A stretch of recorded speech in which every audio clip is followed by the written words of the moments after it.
అరేలో ఒక నంబర్ ఎన్ని times repeat అయిందో తెలుసుకుందామా? అయితే ఇప్పుడు చూద్దాం. ఫస్ట్ మనం ఒక అరేని అయితే తీసుకుందాం. ఏంటి 1 2 2 3 1 2 4 3 అని తీసుకున్నాం. ఇప్పుడు మన అవుట్పుట్ ఏం రావాలి? మనకి 1 అనేది 2 టైమ్స్ రిపీట్ అయింది. 2 అనేది ఏంటి 3 టైమ్స్ రిపీట్ అయింది. 3 అనేది 2 టైమ్స్ రిపీట్ అయింది. 4 అనేది 1 టైం రిపీట్ అయింది. ఇప్పుడు మనం కోడ్ ఎలా రాయాలో చూద్దాం. ఫస్ట్ మనం ఒక అరేని అయితే తీసుకున్నాం. ఇప్పుడు మనం ఫ్రీక్వెన్సీ అని ఒక డిక్షనరీని అయితే డిక్లేర్ చేసాం. ఫర్ నమ్స్ ఇన్ అరే అంటే మనం అరేని అయితే లూప్ వేస్తున్నాం. ఇఫ్ నమ్స్ ఇన్ ఫ్రీక్వెన్సీ అంటే ఏంటి? ఫ్రీక్వెన్సీలో ఇనీషియల్గా ఏం లేదు, అందుకే ఇఫ్ కండిషన్ ఫాల్స్ అవుతుంది. అప్పుడు మనం ఎల్స్ కండిషన్లోకి వెళ్తుంది. ఎల్స్లో ఏంటి? మనం ఫ్రీక్వెన్సీ ఆఫ్ నమ్ ఏంటి? ఫ్రీక్వెన్సీలో మనం 1 అయితే స్టోర్ చేస్తున్నాం. నెక్స్ట్ ఏంటి?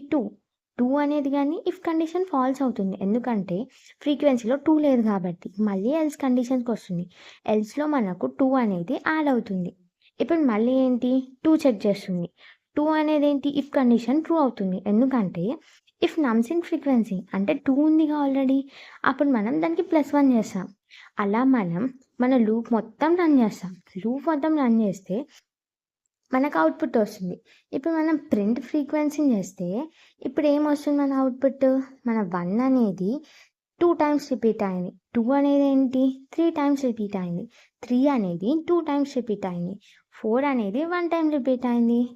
So do follow my videos. Don't forget to like, share, comment.